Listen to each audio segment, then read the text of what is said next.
All right. Welcome to the Build Phase podcast. My name is Greg. I'm joined by Saurabh, and we're here with our first episode of the Build Phase. This is a podcast brought to you by ESTA, the Esports Trade Association, the Dallas-Fort Worth chapter.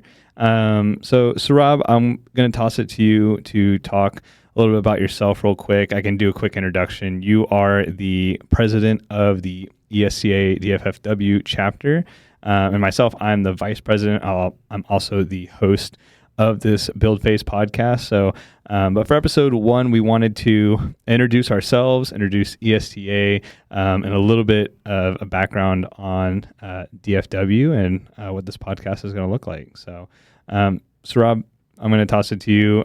Just real quick, brief intro. Hey, Greg, thanks for having me here. It's good to be here with you. We've been talking about it for a long time that we need to start this, and here we are. Just for everyone, I'm Saurabh, here in Frisco area. Have been in Frisco 5 years now. Been in Dallas for almost 10 years. Kind of that's a home for me now. Yeah. My background's like I'm a technologist, computer science graduate. Not that nerdy or geek that people think of. Just my graduation, but I was always fascinated by business more, Yeah. So I think all throughout my life, I wanted to always solve business problems through technology.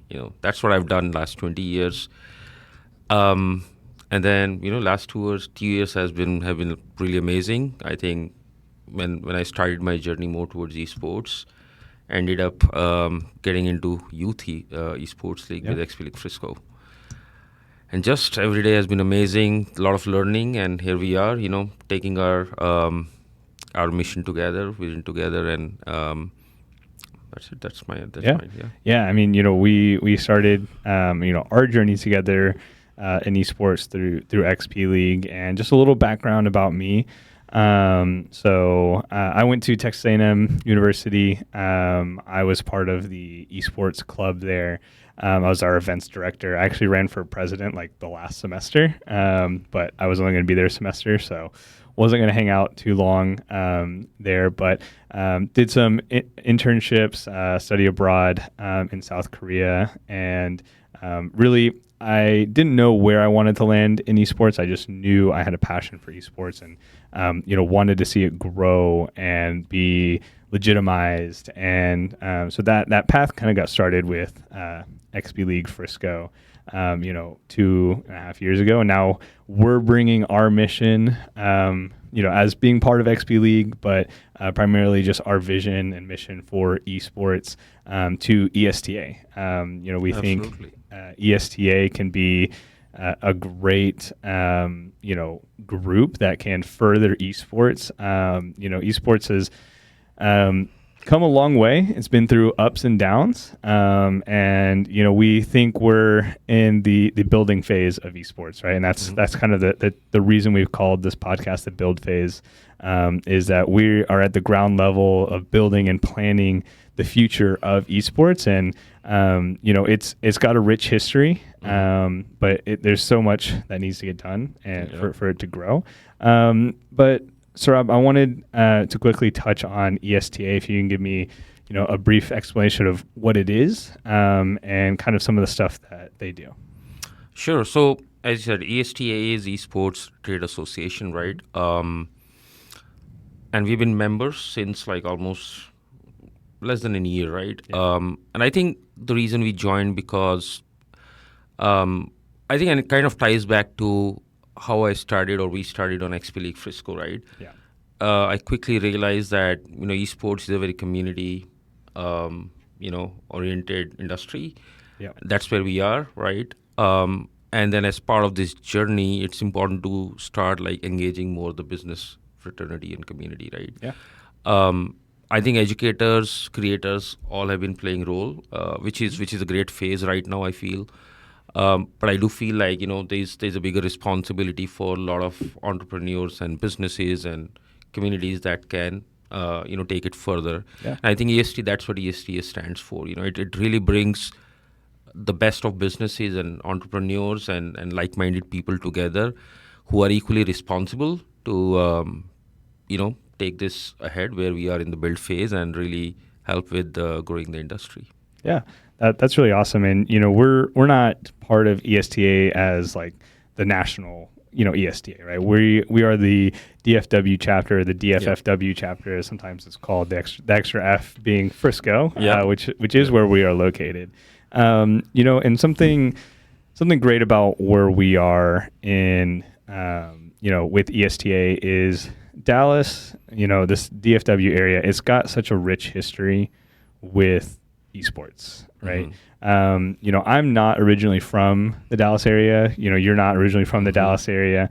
And so when I moved up here, I'm originally from Houston, kind of learning some of the history, of esports in Dallas, right? And I always knew there was a strong connection to esports in Dallas. Things like DreamHack and IEM Dallas and Esports Stadium Arlington and things like that. But I truly didn't know how far back the history went, right? And I think, one of the ways that like I first learned about it, honestly, was through one of the parents that joined us at XP League, like the first parent. We call him like customer zero, right? Yes. Josh, who, he was kind of on the ground level of, like way back then. Amazing guy. He's a gamer himself. Yes. Right? Yeah. And learning about the history, of esports here in Dallas, early LANs, starting here, people coming from all over bringing their computers.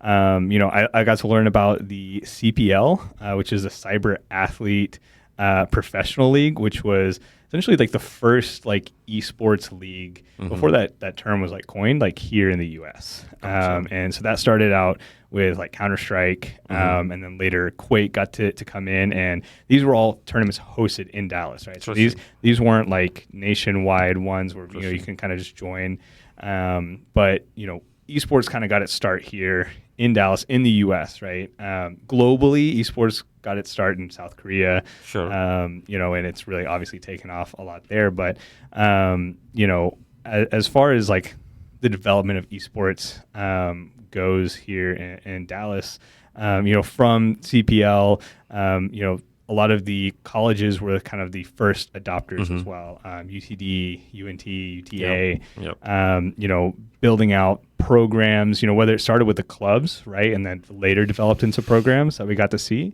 A lot of esports started to happen, here in Dallas. I mean, geographically, it's a central hub, right, of the U.S., and something, that a lot of people don't think about in esports is geography matters, right? In traditional sports, like if you're playing against an opponent, you got to be physically there with them, right? But in esports, you can be disconnected. You can be, states apart and be competing as people.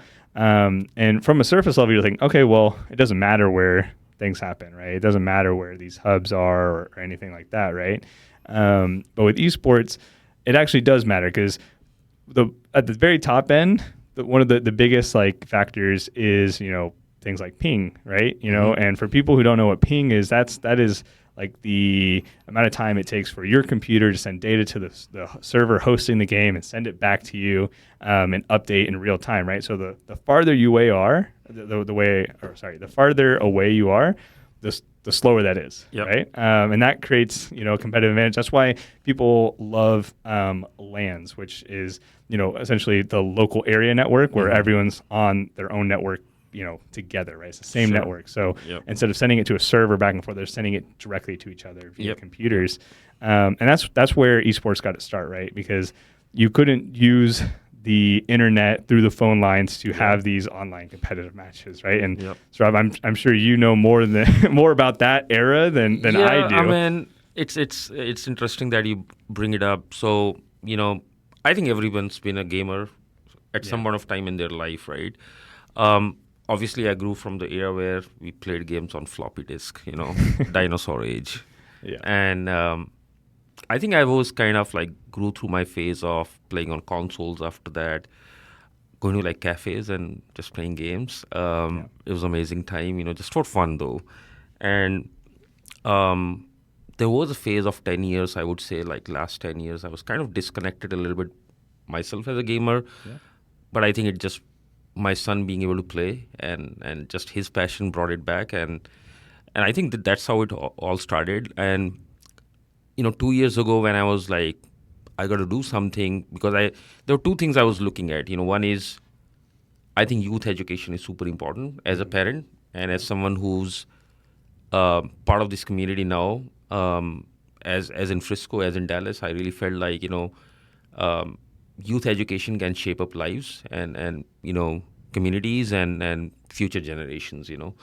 And when I looked at activities, I think we have like rich activities here, and esports just immediately clicked, because I felt like this is the right opportunity. This is the right thing to do, because while it's a fun thing to do, but there's so many things to improve upon. There's so many things that we can enrich, kids who already love games, right? Yeah. So I think that was kind of the beginning of it. But dude, I didn't know like what I was getting into. Like I was completely disconnected from the gaming and the esports, right? Right. And I think and I can see that like a lot of people my age, a lot of parents, they're probably still trying to figure out, what's the difference? What is gaming? What is esports, right? And it took me a while to understand that. You know what? I was lucky that I got you and a good team. So I'm really grateful for that. This journey has been amazing, and more than anything, it's just tremendous learning. Yeah. And every day, I learn, and it just makes me more passionate about it. Going back to Frisco and DFW, right? Like I think one of the greatest things about that, as I see like my journey in last 2 years, my first big, I would say, exposure to an esporting event was going to DreamHack 2 years ago. And that was an eye opener for me. I didn't know that a world existed like that. It's an online world, right? Like you don't see people, and just being there, kind of just sealed the deal for me. Like this is what I wanted to do. This is what I wanted to get into. And then I've been going after that. Every year. I know that a lot of championships have been happening. We have League of Legends coming next year. Yeah, yeah. Well, we had the North America, or I'm going to call it the North American League of Legends Championship. Is really the Americas Championship here in Dallas. Actually, where the World Championship is coming next October. They're going to have the entire World Championship here, except for the World Finals, which will be held in New York, which makes sense. Sure. But yeah, I mean, other things like we had the Fortnite World Championships and Rocket League World Championships recently. Next year, I know we're going to have the Call of Duty Major with Blast coming in. In years past, whenever Overwatch League was a thing, we had, Overwatch, home matches here for the Dallas Fuel. We have professional esports, brands here, right? Team NVS was around before they merged with Optic, who was also already here. We had Complexity started by Jason Lake, who, he's been here forever, and he's bought and sold that team multiple times. Now we're going to have in the Star, where Complexity used to be, FaZe and Game Square are moving in.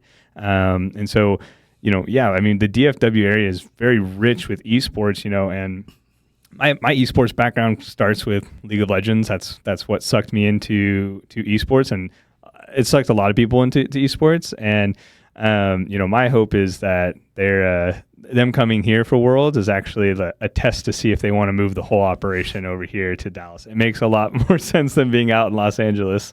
But yeah, I mean, actually going back to whenever, you were first dipping your toes into esports, I think, a lot of people outside of esports, outside of gaming, don't know what esports is. So I guess what was the biggest shock to you, or what was the biggest surprise to you whenever, you first got to learn more about what esports is?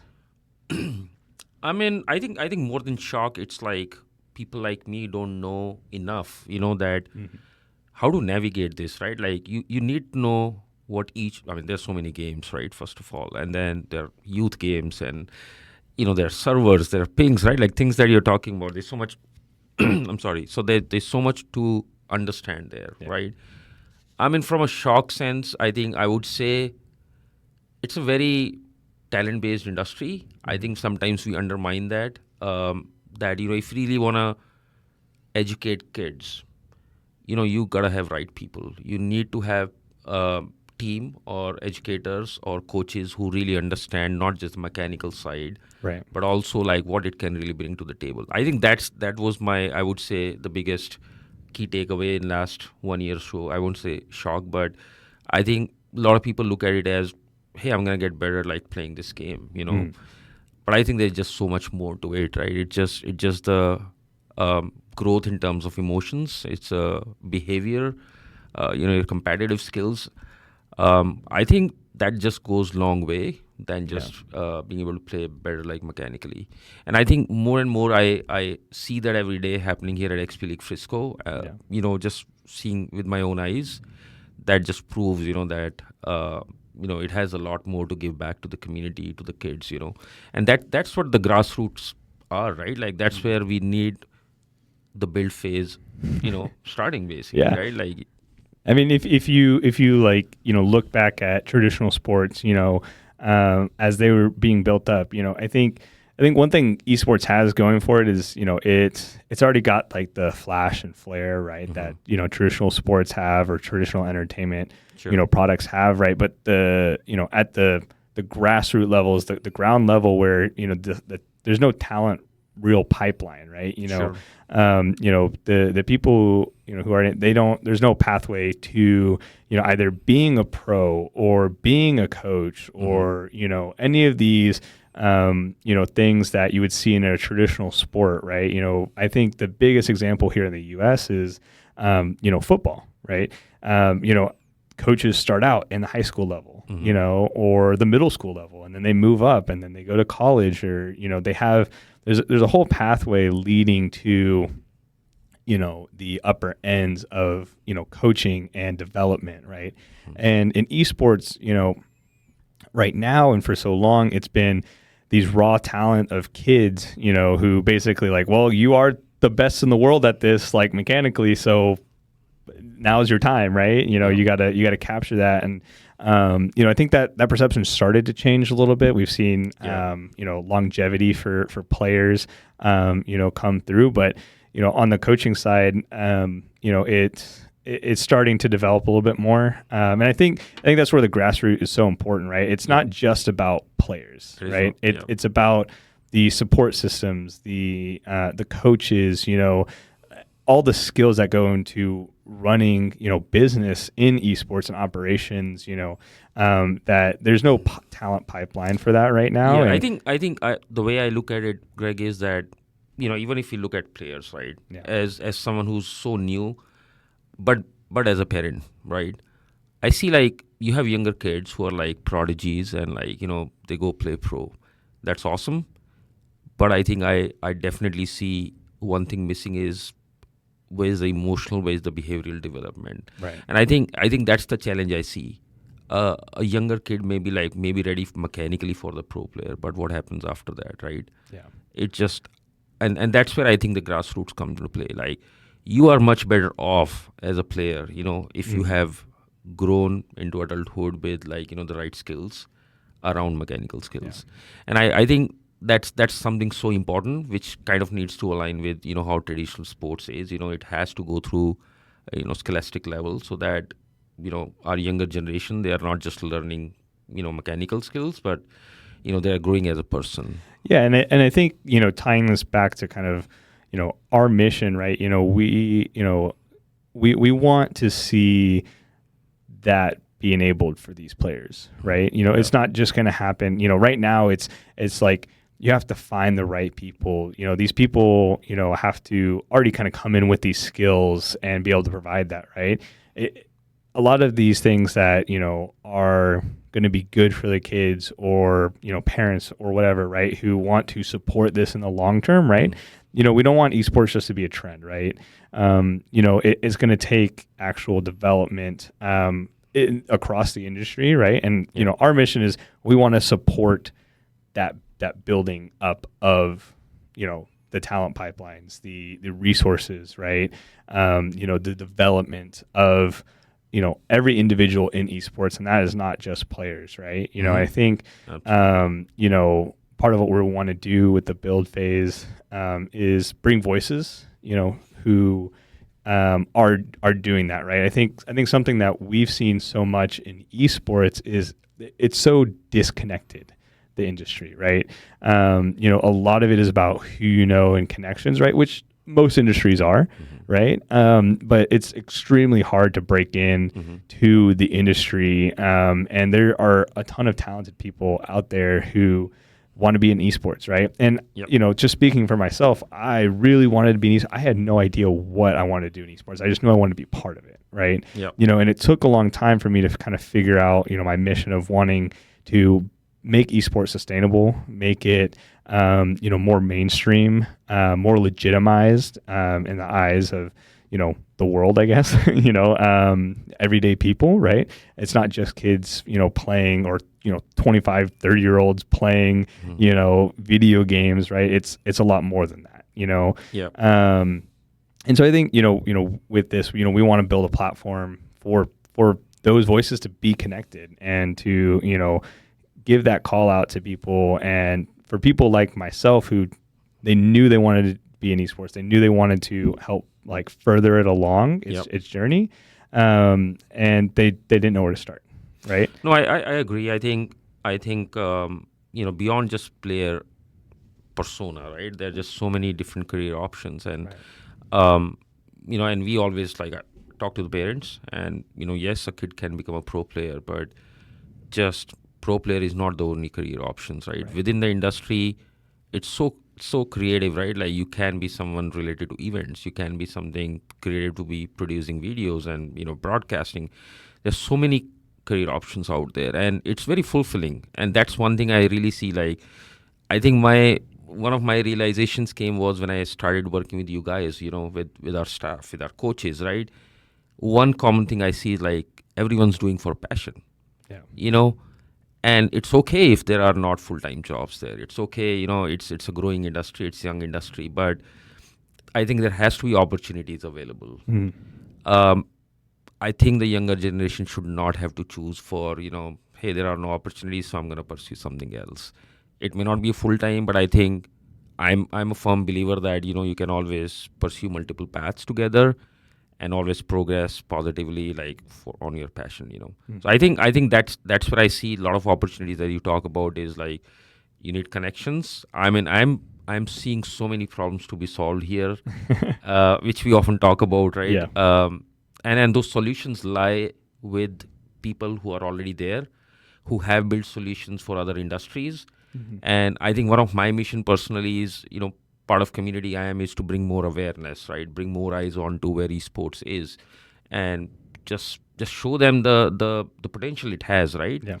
And one of my that's my mission, and just get more people involved and more heads here that can help solve these problems actually. Yeah, and I think one of the things with esports is, people, they see the big flashy tournaments, they see the valuations, right? And they think there's a lot of money in here, right? Or that it's a very established industry, right? And for those of, y'all who are in the industry already, y'all know that that's not the case, right? It's while it is, flashy and stuff and these things, it's really hard for businesses to run in esports, right? And there's a whole slew of problems, right, that everyone's trying to figure that out. Of like what's the solution, right? But I think people who are outside of the loop of esports, right, and you might be able to speak to this before you got into it, right? It looks like there's a lot of money in it. It looks like things are established, right? You've got big brands, being involved. You've got these large game developers who are supporting, this ecosystem, right? But when you kind of unveil the curtain, you realize there's a lot of work to be done, right? So I guess, I remember when we first met and we were having conversations, I was telling you what the landscape looked like, when it comes to, the professional side, the tier one side of esports, right? Where that's where, everyone sees it. But they really don't know what's kind of going on behind the scenes, And I think I was, if I really look back, it was my ignorance about the tier one, the whole, industry. Yeah. I think, as I said, what brought me in was just my passion for like doing something for the kids, Yeah. and I felt gaming is a great mechanism to do that. Mhm. I didn't know that, there was like, the whole background on where it was and how the sponsorships and everything worked, right? Yeah.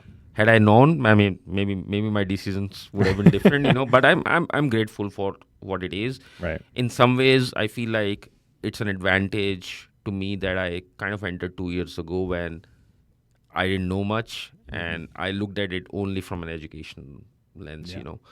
and which is kind of shaping up my opinions, my perspectives, and my vision also, right?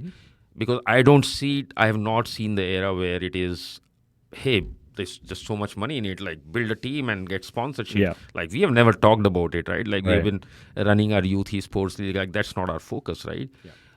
And I'm a firm believer of a more foundational, organic, sustainable growth, and education is the fundamental, foundation for that. Yeah, and I think specifically in the U.S., right? Education has been a driver for so much of even on the traditional sports side, right? It starts with the grassroots, right? If you look at the traditional sports, football and basketball and baseball, those things don't really start. And baseball might be a little bit different, but because it's just that much older, right? Yeah. But specifically like football and basketball, right?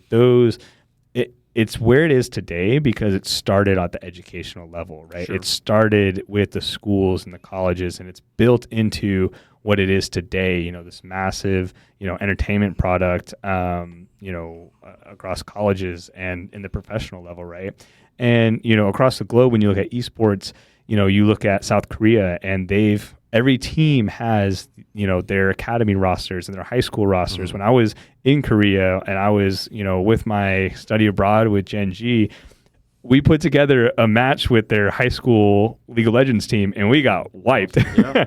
But they have all these pipelines, and that they have, the foundations, right? And that's why when you look at certain games like League of Legends, they are so dominant, right? Yep. And you look to Europe and, they have, these regional leagues and things. And, China, they've got the same thing that Korea's got going on, these, talent pipeline. Yep. And the thing with the U.S. is, I think, we've got so much money here, right? Like we have the most money when it comes to being able to put into esports. Yep. But it's really about the cultural adoption, right? That we haven't really gotten yet.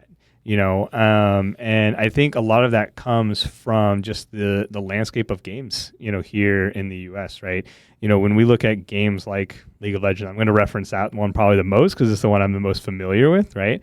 It at the beginning of professional League of Legends, North America was the place that a lot of people wanted to go because it had the most money. Sure. I mean, you had these, big stars from all over the globe who would come to North America while it was less competitive. It had the bigger paychecks, right?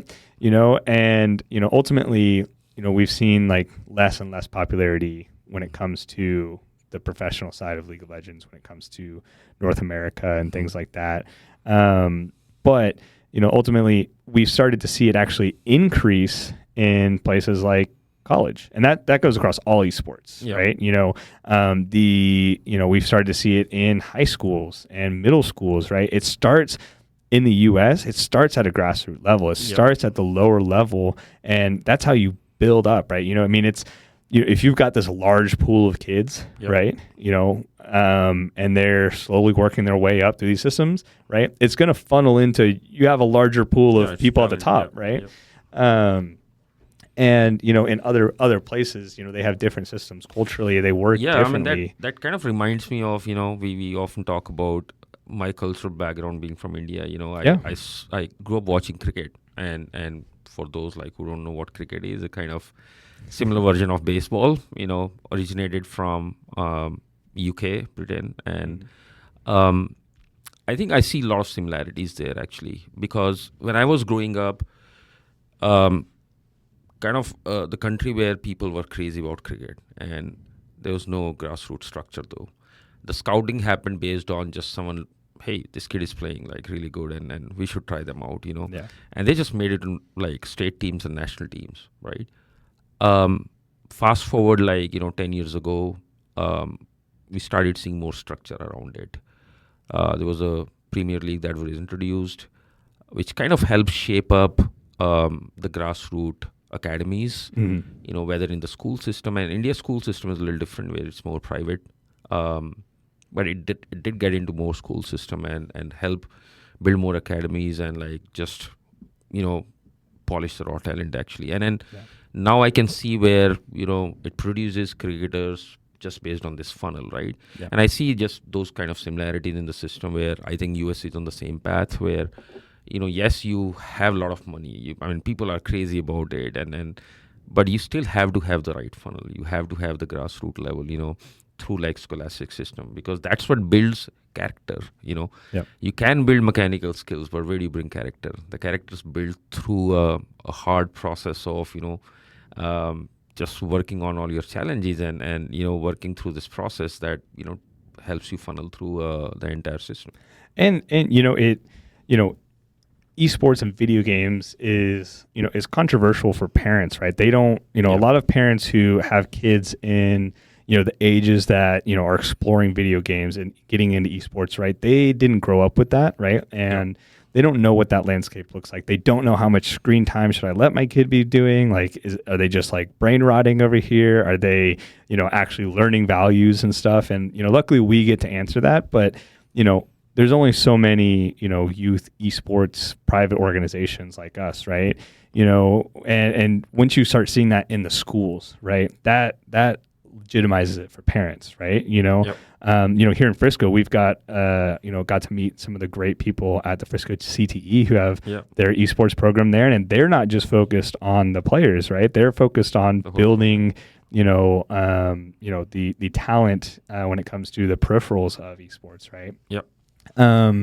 And I think that's where we're going to see success in the U.S. is through scholastics, right? It's culturally, it's where parents see they're motivated. When we first started, we talked to a lot of parents, and we wouldn't bring up so much the professional side, but we'd bring up the collegiate side. There's a lot of schools who offer scholarships at either a full ride level or even just at a minimal level. And when parents start to see it's not just my kid playing video games, and sometimes it's not even just my kid can get a scholarship. It's they're working towards something. They they might not be a sports player, right? They might not be athletic, or they might just not be into that, but they're competitive, and they need a channel to be able to build up these life skills through competition, and potentially maybe get scholarships, whether in tournaments that they're already playing or, getting scouted by colleges and stuff. I think that's ultimately where we're going to see the largest adoption and acceptance from the parents who are going to say,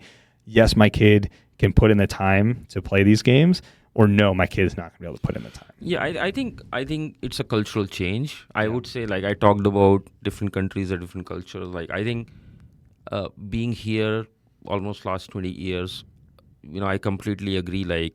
Parents typically see, adopt things that are generally at the school level, what's right, what's not okay. And it's just a generational thing, I feel, Again, I drawing some same analogy from when I was growing up, cricket was looked upon as you're wasting time, you're not, why don't you go study? Yeah. And now parents see this as a legitimate career option. Parents are fully supportive of it, right?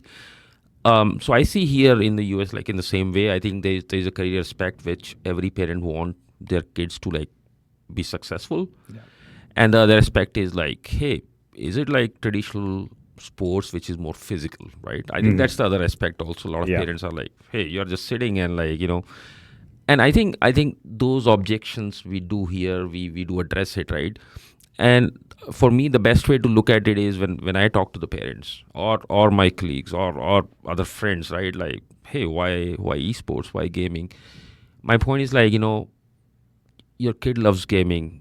Are you going to stop them? Or are you going to channelize them into a good direction, right? Are you worried about the physical exercise? Work out with them. Go play something with them. Exactly. It's not either this or that. Right. You do 4 things. You go play out in the ground with them, right? Do some physical activity. It doesn't have to be competitive, keep them healthy. But if your kid is looking to be competitive, this is such a great path for them, right? Don't close that door. Don't close that opportunity. Well, I mean, I think that's a great point about the physical activity. We hear it a lot with parents, right? And it's like, why are you putting your kid in sport? Is it because you just want them to get physical activity? That's a minor part of it, right? But a lot of it is the social aspect, right? Learning the soft skills, how to communicate, be a good teammate, right? You know, decision making, recognizing, you know, patterns, right? Whether, you know, whatever sport they're in, right? You know, building all these skills that have nothing to do with the physicality of whatever sport they're playing, right? You know, determination, grit, you know, perseverance, right? All those things are there regardless of if they're sweating or not, right? So if you're so worried about them, you know, getting physical activity, go put them in a workout plan, right? You know, but if they do have this drive, this competitiveness, right, that you know, you're not going to see, you know, it in something that they don't enjoy, right? You know, a lot of people, there are people who are competitive no matter what they do. There's a lot of people who are competitive with the things that they love to do, right? And, you know, you mentioned it with the screen time and stuff. If I'm having a conversation with you about whether your kid should play esports or not, they're probably already getting enough screen time. Why not use that screen time to channel, you know, good, you know, attributes towards them, you know, like good life skills, right? You know, when I grew up and I was playing games, you know, and I discovered esports and stuff like that, you know, for so much of it, I had no guidance, right? I had no idea what proper training looks like. I had no idea what a healthy relationship with games looked like. And, you know, I think that's something that a lot of, you know, kids struggle with, a lot of parents struggle to help navigate with, right? And I think you're going to see that as, you know, we expand the offerings, the ability for kids to play in esports. What's going to lag behind are the people who are there to help navigate that with them, right? You know, and I think it's great that we're getting all these scholastic leagues. It's great that we've got these, you know, private, you know, clubs and leagues and things like that kids get to, you know, be a part of. But I think what's going to lag behind is the support systems, right, that are there to help them. And, you know, a lot of the scholastic, you know, organizations or a lot of the scholastic teams, you know, at these different high schools or middle schools and stuff, a lot of them are supported by teachers, right? And teachers are amazing. My wife's a teacher, right? And, you know, she's actually started playing Fortnite. So maybe she might be able to help a little bit. But a lot of those teachers, you know, they're, you know, there because maybe they do play games. Maybe they're a tech person, right? You know, they want to help support the kids, but they don't have the full picture or background that is going to help develop those kids in the esports side of things, right? I'm sure that they can, you know, help them, you know, with their communication and things like that. But sometimes it does take a little bit more direction and knowledge.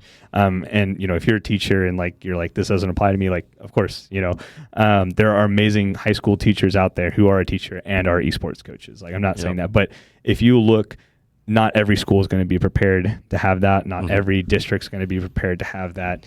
And ultimately it's going to come down to what are the support systems out there for, you know, those people who are going to be on the front lines of building out the esports grassroots level, right? You know, and we've gotten to talk to, you know, a few people who are trying to help with that, right?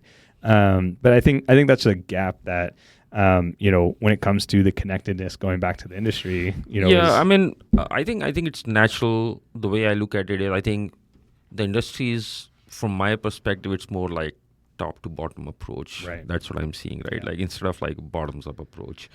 So tier 1, you know, getting into tier 2, tier 3, this college level, right? A little bit of interest on the high school, and then still like middle schools are nowhere close, right? So I think that's a natural evolution, Greg. And I really feel like that's where organizations like NASEF and Texas EF, like, you know, they're bringing resources, they're bringing leagues, you know, that's just going to help them grow.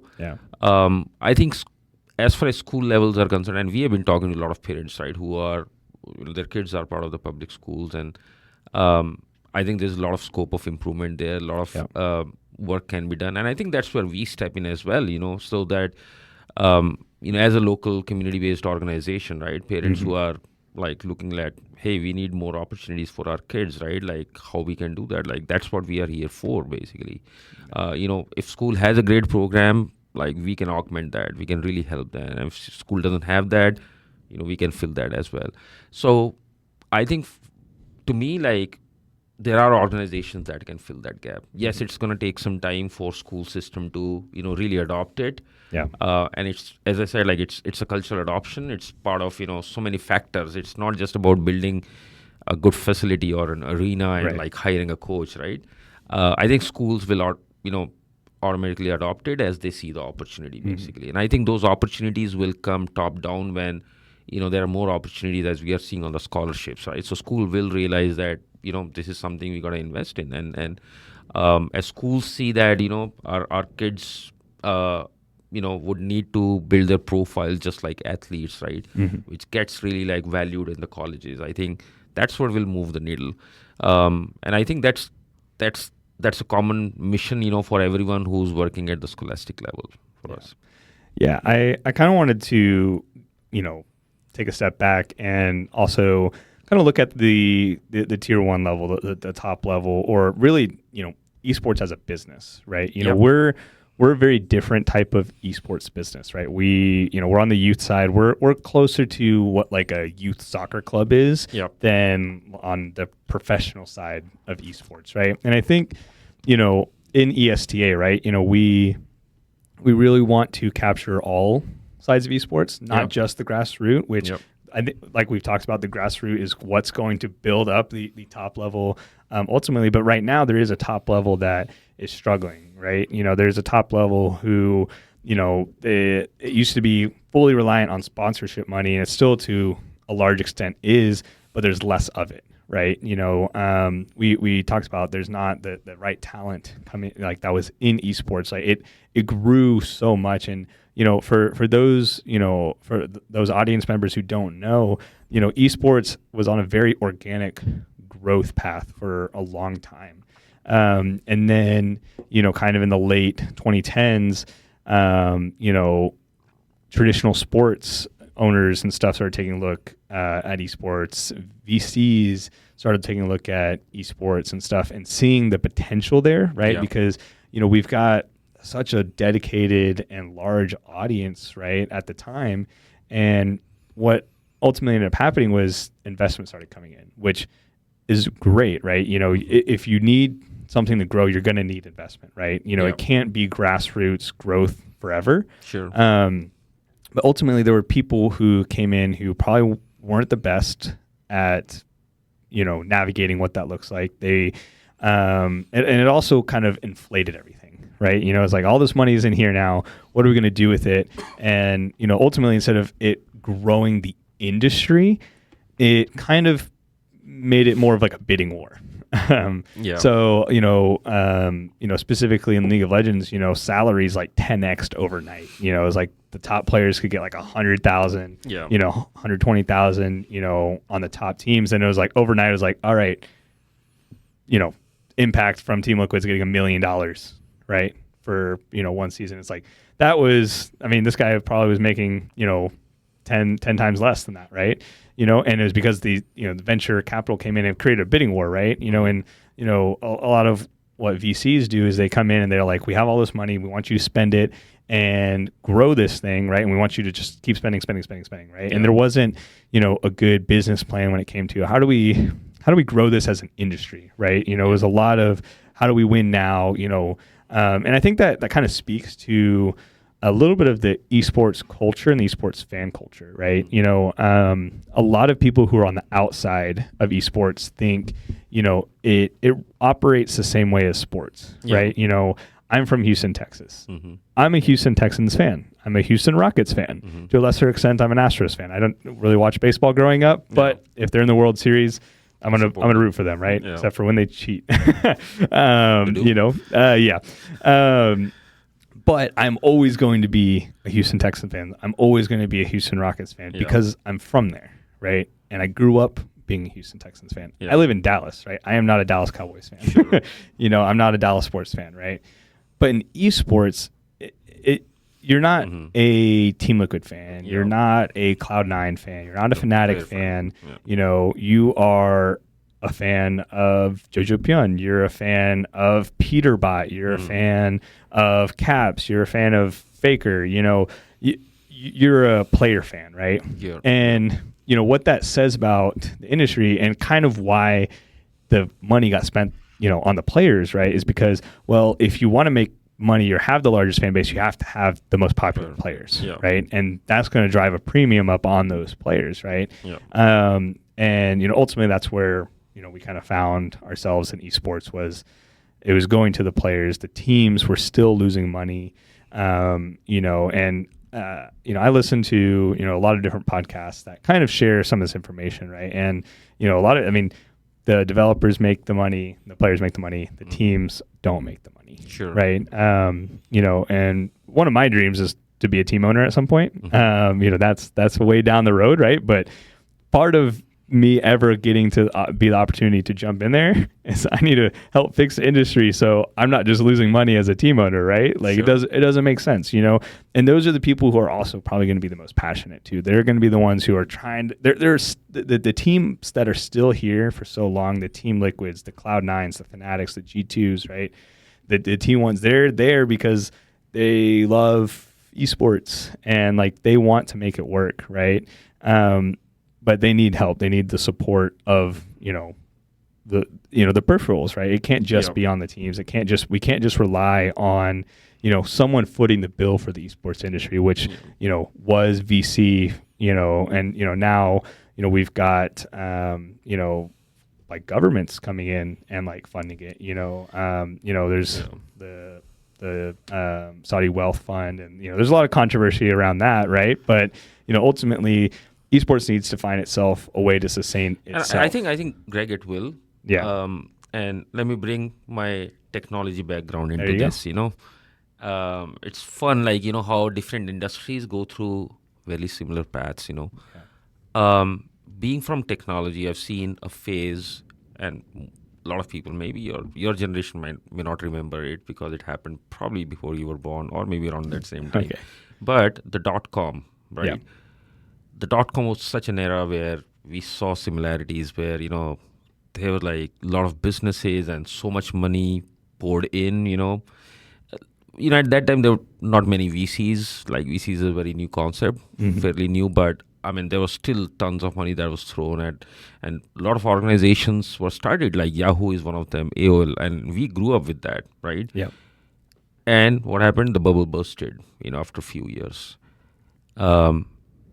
And as part of that, there were organizations that still survived. There were organizations who were probably in it for the right reasons. They had a long-term view, a long-term vision, right? Yeah.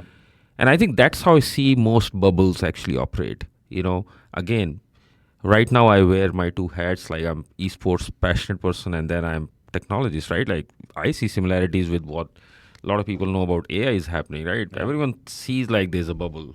Yep. And I am still like bracing myself up like, hey, this is my bubble 3.0 where I've seen the .com and then I've seen esports, right? And then now probably a bubble, and maybe it is, right?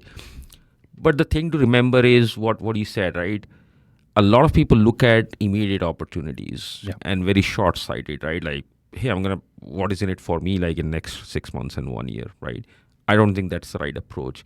I think the organizations that build more foundations and they have a long-term vision and they're grounded into their identity, those are the ones that are successful. There is no, in my experience, there is no shortcut to that. Yeah, and you know, I can speak to that even on the tier 1 level, right? Some of the teams I mentioned, right, they have that long-term view, right? And they also know that they can't rely on esports, you know, right now, right? You know, what it is right now is not sustainable for their organizations, right? And you can look at teams like Team Liquid. They've got a whole like different side of Team Liquid that's more like marketing and, you know, I don't know fully what they do, but they've got a whole different business side. You can look at companies like Gen G, and they've got this whole education platform that they're bringing to the U.S. with, you know, colleges and, you know, kind of bringing that to esports as well, and that's diversifying them from just their their teams and stuff like that, right?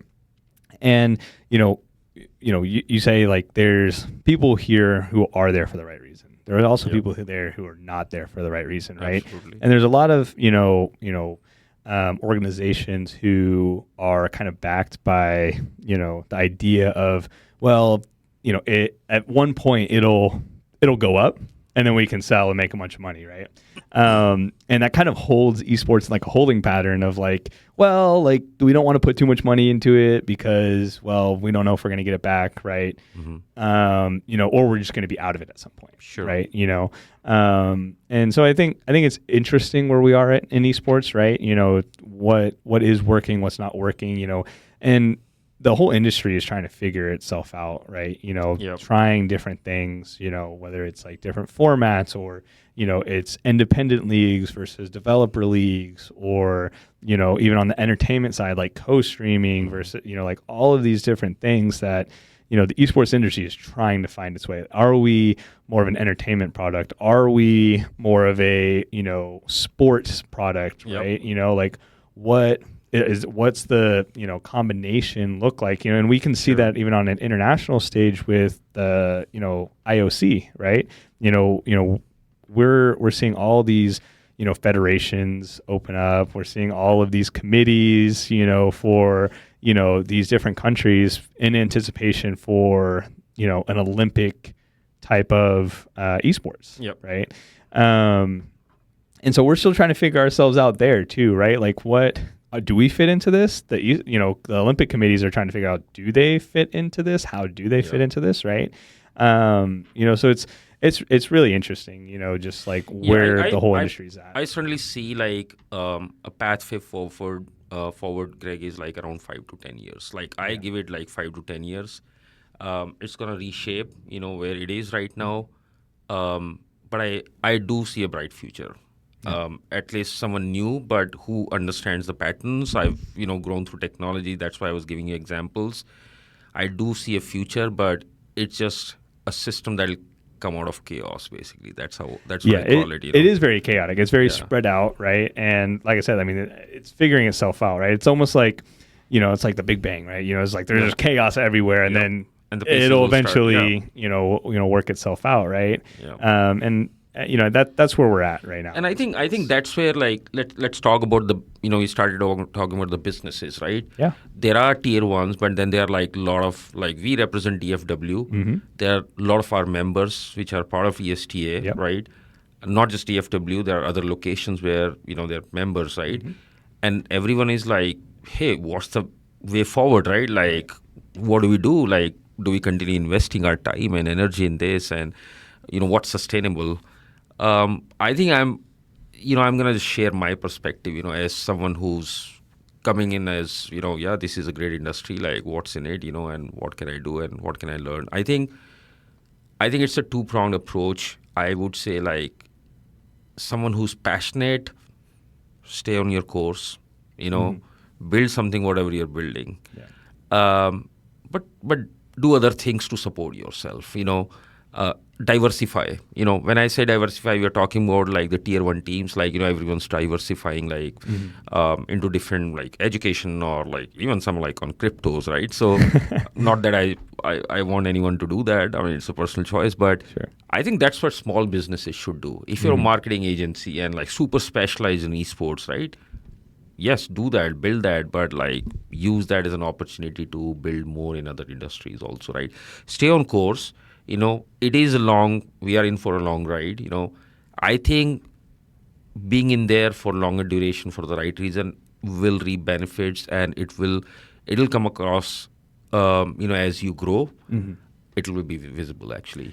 Yeah. And I think, it all comes back to like being in it for the right reason, right? And supporting other people who are in it for the right reason, right? Who you see, being this person, they can be, they have this passion, they have this vision, right, of what they can bring to esports and stuff. And, whether you have like a space to like help them grow or just be connected, right? I think I think it's going to take an effort of a lot of people doing the right things for the right reasons to, have esports in that sustainable place, right? And I think a lot of, it is giving those opportunities to people, right? And that goes back to the opportunity side, right? And the business side, it's, I'm very fortunate that I was able to connect with you, right? Because I didn't know where I was going to get into esports. I didn't know what I was going to do in esports, right? And the opportunities are very far and few to, like in between, right? It's incredibly hard to find something in esports, and most of the opportunities are more on like the social media marketing side, right? Yeah. As opposed to more operational stuff or production, things like that. Like it's hard to find those opportunities, and I think if you are someone who does have those opportunities, or is someone who can provide those opportunities, right? Like, that's what it's going to take, to do it. Or if you're someone who finds an opportunity, who, it's a lot of it is about what can you make of that opportunity, right? Whether you're coming in, as a league commissioner for XP League, or you're going to be a coach at a high school, right? Don't think of it as the position that you are given, but think of it out the position that you can create it into, right? Yep. Outside of just launching yourself, like in a career, but what can you build there that, can, be sustainable when you leave it and can provide more opportunities for others. I think that's really just what it's going to take is. Yeah, I'll definitely bring another, and I 100% agree with that, what you said. I'm going to bring another perspective, which I always have believed is that, I think us working together, kind of represents two generations working together, right? And there's always a generational gaps. But I think each generation brings something to the table, right? And I think kind of in our case also that's what has happened, right? Like I've learned so much from you on the esports side. And I call you my chief ethical officer also, which means like stay in guard, kind of, hey, this is okay, this is not okay, right? And I've learned a lot from that because someone who's from outside, it's hard to understand, is it the right thing to do? Sometimes you don't know, you cross a boundary, right? Yeah.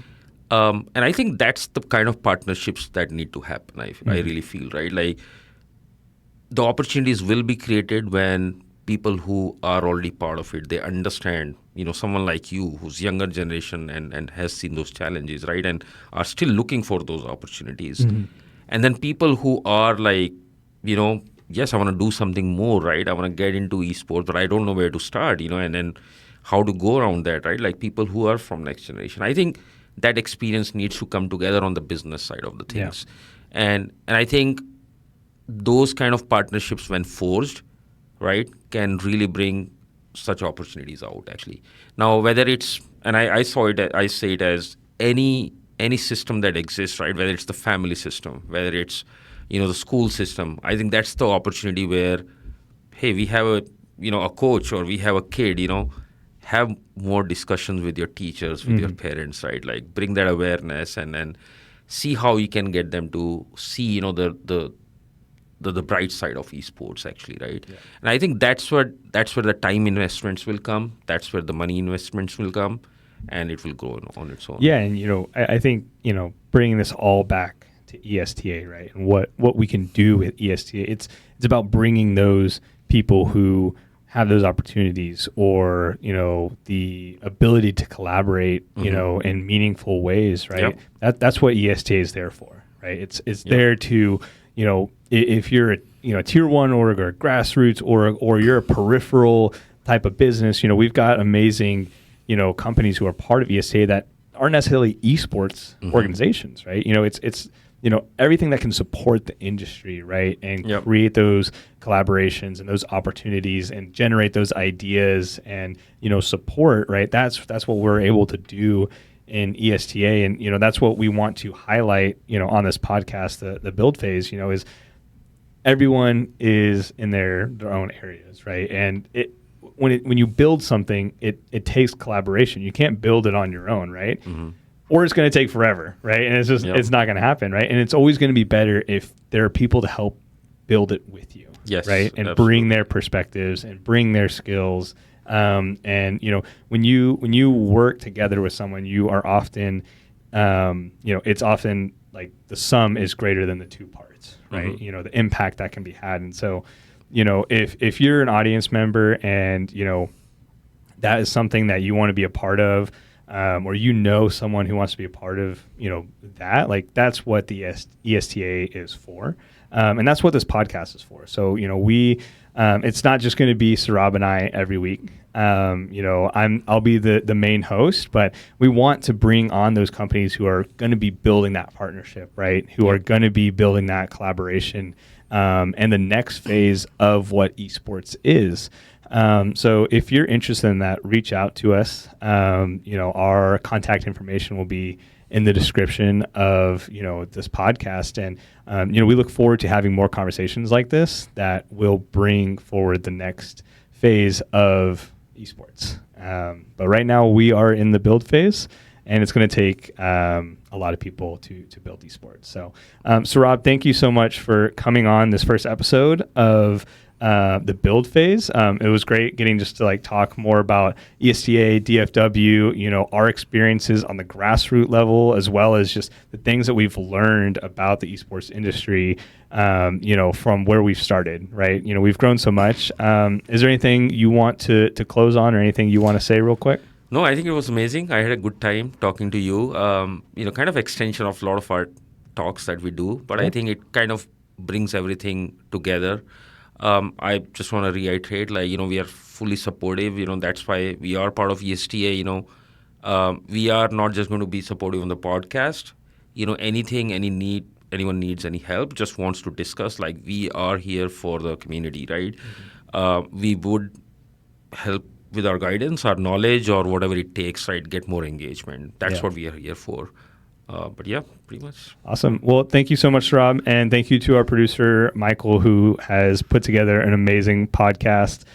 We look forward to our next episode, where I don't have our guests quite lined up yet, but just looking forward to what conversations are going to come. So thank you all for tuning in, and we'll see you all next time. Thank you.